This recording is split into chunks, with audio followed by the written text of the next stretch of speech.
Hello and welcome to Module 6. This week our topic is the cost of capital. As we look at this topic, we'll be looking in our textbook at just one chapter, chapter 12.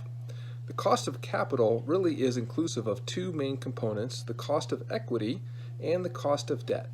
The cost of debt simply refers to the interest, the actual interest that you have to pay to either a bank or a bondholder, but it's the cost of the interest to get the money from the lender.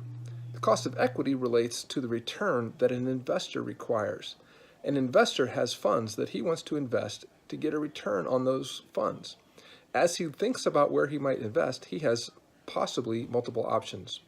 The return that he requires is the return that your company needs to provide him, especially when you're competing against possible other investment opportunities for that investor.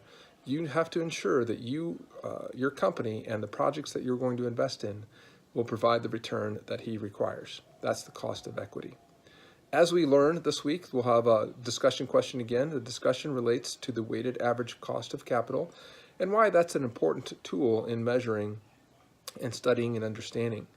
You may want to discuss things like why we don't just look at the borrowing rate, or why we have to include and consider the other investment options that an investor may have.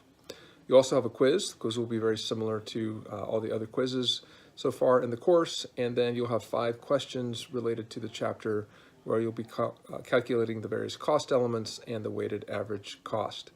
As you do that, Excel will be a helpful tool. Look at the resource area, and there's some examples there and some Excel files for you to use. Hopefully that can be a help. If you have any questions about that, please let me know.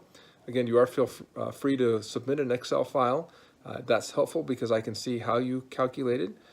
If not, you can submit it on a Word document or a PDF, but you need to clearly spell out how you calculated the answer. Have a great week.